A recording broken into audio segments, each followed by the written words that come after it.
Guys, I have bad news. Really, really bad news.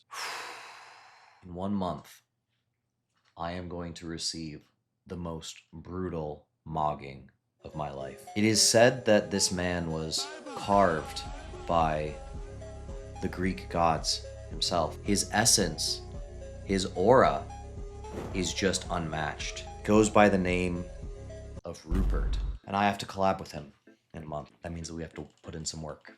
So what are we gonna do in order to ascend, to try to be only a little bit mogged and not totally mogged? Well, the first thing we have to do is we have to go on a cut. The cut is mandated. Lean is law. Oh my God! Okay, it's happening. Everybody stay calm. I need to lose some fat. I cannot be meeting with this pure Greek mythological figure at above 15% body fat. I just can't do it. I just can't do it. I was going to, and I'm like, no, I have to cut. I have to cut because you guys need the content. I need to cut. I need to not be a slob. Has to happen. All right. So we are going to cut down to, what could we get in this time?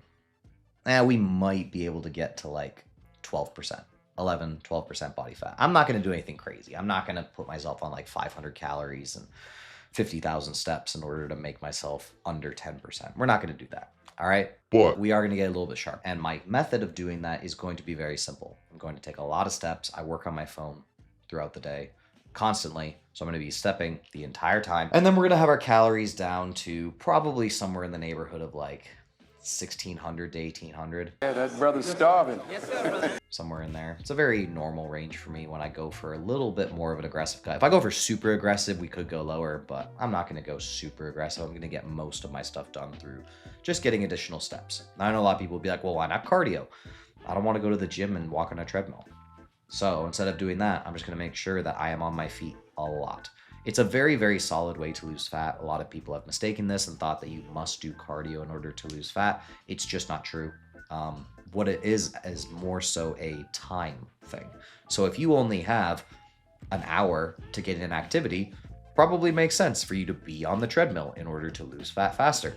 But if you're like me, you work from home, you can be on your phone, you don't have a desk that you have to be sitting at all the time, and you can be on your feet walking around while you're doing your work, I can literally do that for hours. Very, very different scenario versus you who might have your full-time job and you're just doing your cardio on the side in order to get a little bit of an extra calorie burn. High steps, relatively low calorie intake, protein, gonna be somewhere around 1 gram per pound, maybe a little bit higher.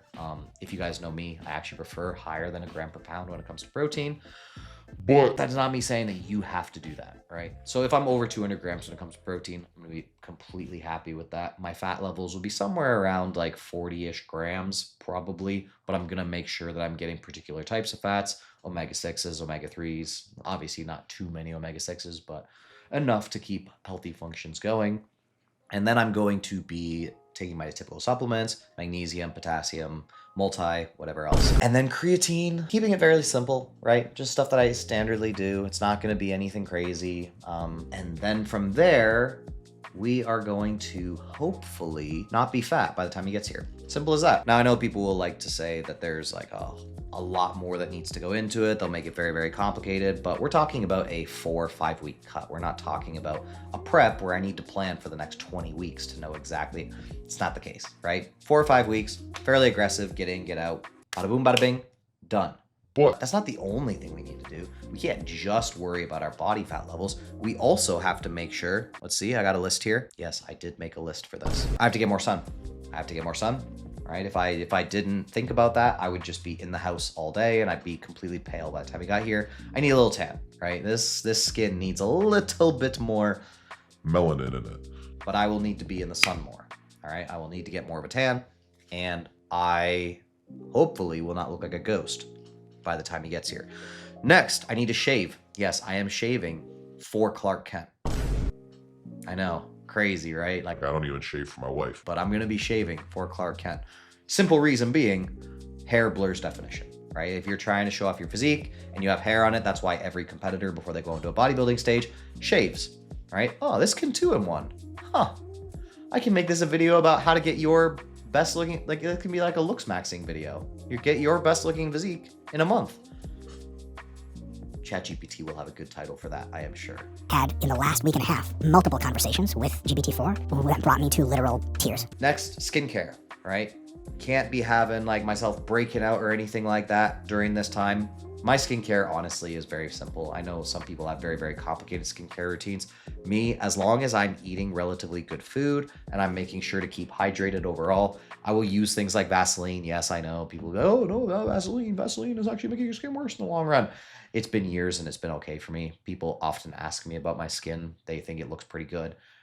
I think it's doing okay. I could be wrong. Maybe I'm actually destroying myself and I'm actually going to turn into a decrepit old figure in the next like year or two. Possible. It's possible. Don't listen to me. Get your retinol or whatever else people are doing with their skin these days. But overall, make sure my skin is relatively taken care of. Next, I will continue my hair treatment. If you guys know, I was actually losing my hair for a little while. Like people were like, I was getting pretty consistent questions like, are you balding? Are you balding? And I had to like actually look into it. And I was like, oh, dang, I am kind of losing my hair. We're getting old, guys. We're getting old. But androgenic alopecia runs in my family, so it's to be expected. So a while ago, I started taking finasteride. Problems arose. I was taking finasteride. I wasn't noticing any I didn't feel bad or anything like that. But when I got my blood work done, my DHT had actually tanked, right? You can think of DHT as like your manly hormone, right? My DHT had tanked. And I was like, shoot, I want to take finasteride. I was getting good hair gains, but I don't want to not have, I feel like that should be. And so Marek Health, they actually reached out to me. We talked, I got with them. They got me a specialist. Then they actually provided for me a new hair treatment. It's a dutasteride mixture along with some other things. It's a topical. My finasteride before was a topical. So don't be like, oh, well, it was just because no, my finasteride before was a topical and it still systemically suppressed my DHT levels like crazy. So I started taking this mixture and my DHT levels came back up, which it was confusing to me because I'm like, well, if they're both topical, then they explain things to me. They're like, it has to do with the formulation, the way it's done makes it stay, it basically decreases your DHT levels on the scalp itself, but doesn't allow it to penetrate further and I'm like, interesting. I would not have known that if they hadn't told me. Oh yeah, by the way, I'm with Marek Health, so if you're interested in that stuff, I'm sure they have some code or something at my link tree. I don't know how that works, code TNF or say I sent you. I'm honestly not sure how the referral system works, but we'll figure it out together. So if you guys need some help with your health, back to regular program. Managed sodium. This is one that's kind of interesting because I feel like a lot of people don't understand sodium. I'm seeing a lot of things getting passed around about how if you manage your sodium appropriately, if you do it in a proper manner, you can both make yourself look leaner and more full simultaneously. Now, I think sometimes what happens is people get scared because if they do sodium at the wrong time, it makes them look worse. And therefore, they assume that manipulating your sodium is the issue when it's more so a timing issue for your sodium. But the thing is, it's like, I've played around with this stuff before quite heavily, quite extensively, just for fun. And if you remove sodium at the right time and reintroduce it at the right time, you can get rid of water subcutaneously, and then you can also get more vascularity, more pump, more fullness after the fact. Honestly, these are minor details, things that most people will never need to worry about, if ever, right? If you're ever in doubt, just keep your sodium the same.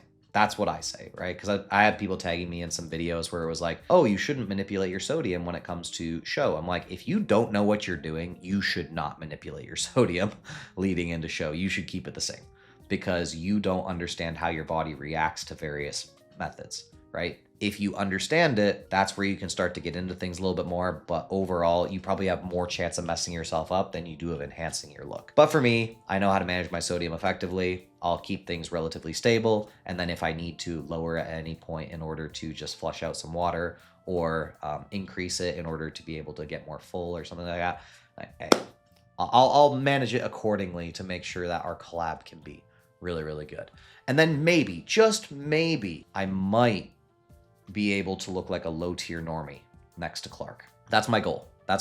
I want to stand beside him and people not say, wow, he's a sub 5, right? If I can be above a 5 while standing next to him, I'll be happy. I don't even know what these scores mean, to be honest. I'm kind of like flitting around the black pill movement. Like, I think they're hilarious because they actually take it seriously. But Overall, I guess bodybuilding could be classified as looks maxing. If we're getting really down to it, bodybuilding could be, God, it has at least components of it. Might not be all of it, but it has components for sure. And then maybe I can increase my PSL score. I'm not gonna lie, I don't even know what PSL means. What does PSL mean? I know it's good, right? Like, you want to have a high PSL score. PSL. It's the Pakistan Super League. Huh? No, you moron. I want the looks maxing. looks maxing. Yes, thank you. It's gotta stand for something. Now they're just telling me like higher score means better. What does it stand for? No, not looks maxing. The PSL letters. Oh, it takes me back to the Pakistan Super League. Somebody in the comments can let me know. I don't know what it means, but I just know it's good. And do you want a negative Canthal tilt, positive Canthal tilt? I don't remember. Hunter eyes, you know, all that good stuff. Long story short, I'm trying to not look like a fat slob. That's my goal for this collab. If I can walk away from this collab not feeling like a genetic deformity, then I will be happy, right? And maybe I can give you guys some hope as well that you too can ascend. But This was all my introduction to the fact that we're going to be doing collab together and you guys can expect some good content. And if you wanted to know what I was planning on doing for the next few weeks, I guess you got that too. Guys, as always, love you guys. Appreciate you guys. TNF out.